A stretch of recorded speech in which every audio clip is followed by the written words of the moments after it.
UFC was the home of combat sports. We're talking Ali, Sugar Ray, Duran. What does it mean to you to have the UFC airing on the network?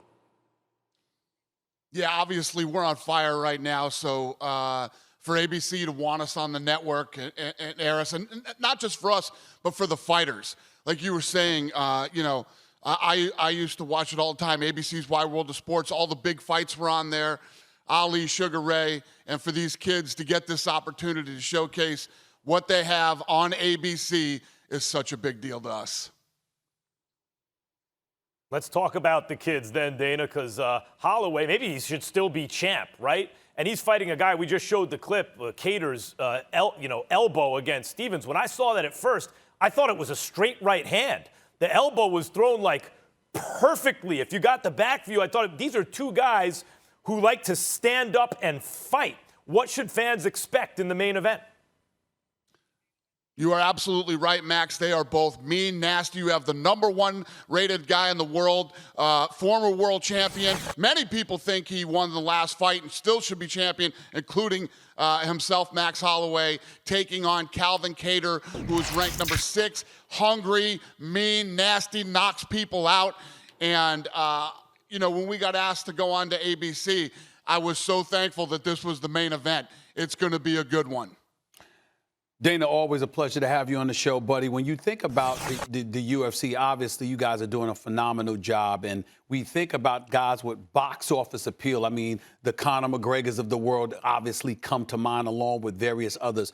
Could you just rewind the clock just a little bit and speak to what he has meant for the sport, the UFC, in light of all the things that have happened since then? Because it just seems like even though it was growing and growing and growing throughout the years, when he went up against Mayweather, it took the popularity of the sport, it appears, to another level. Could you speak to that for a second?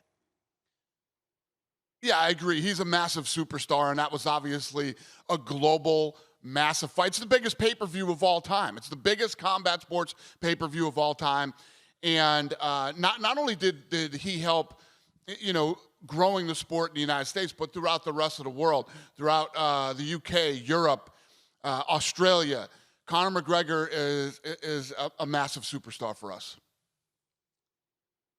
So how do you do that, Dana? Because when I look at the UFC, and you and I have talked about it, like you're a boxing fan who's like, I'm not going to make all the mistakes that boxing made. I'm going to do the opposite of that, and you've done it. But one of the things it seems to me you've done is you've taken the best of the NBA in the sense that it's a star-driven sport, and the NFL in the sense that, of course, it hurts when you lose a big star, but it's really the brand that people respond to.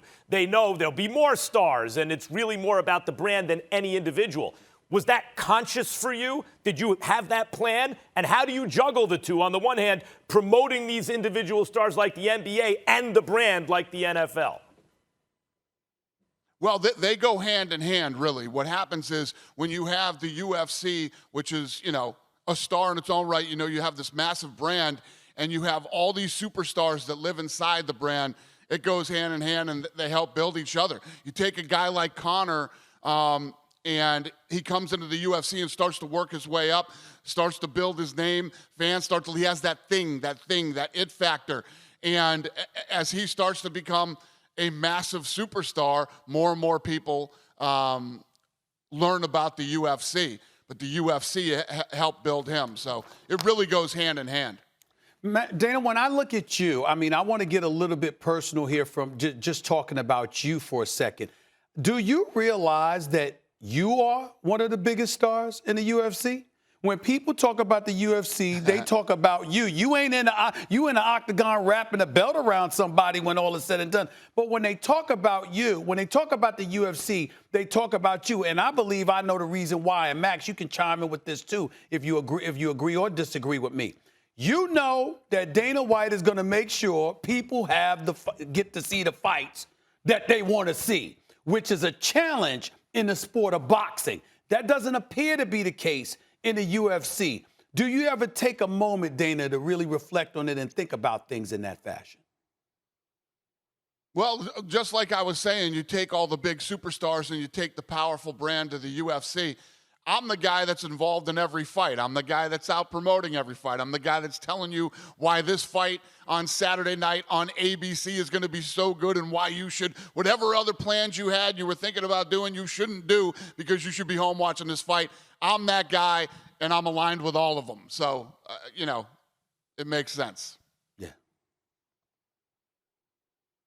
Since day one. Dana, let me ask you. Oh, go ahead, Max. Go ahead. Sorry, Molly.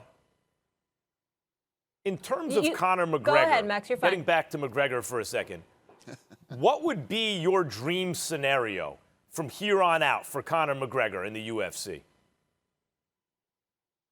Well, this Conor McGregor that's going to fight next Saturday is the Conor that's fun, the Conor that I love to be around fight week, the Conor that I love to see get in there and fight on fight night. He's motivated. He's focused. He has plans for the rest of the year. This kid is saying that he wants to go in, he's going to show us all something we've never seen next Saturday night, and then he wants to fight 2 more times this year.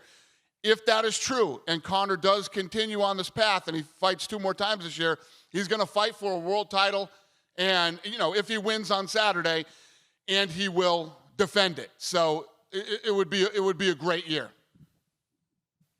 We can't wait to see Conor. We can't wait to see Saturday on ABC. All right, I let Max go because I wanted to change topics here for a second, Dana. Obviously, huge MMA fan, huge combat sports, boxing, we know this.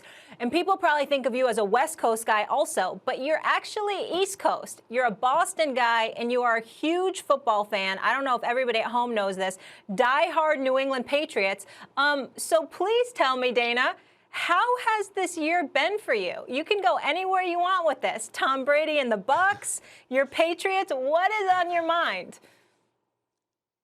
Yes, I'm a Patriots fan to the end. When we flew over here on Fight Island, I had a Patriots hoodie on, and I was getting tortured at the airport. Everybody, they're like, "What are you doing with this on?" I said, "I'm living in the past." I'm a Patriots fan, but I am a huge Tom Brady fan too, and obviously I'm pulling for the Bucs. The Patriots aren't in it. I'm pulling for Tom and the Bucs to win this thing.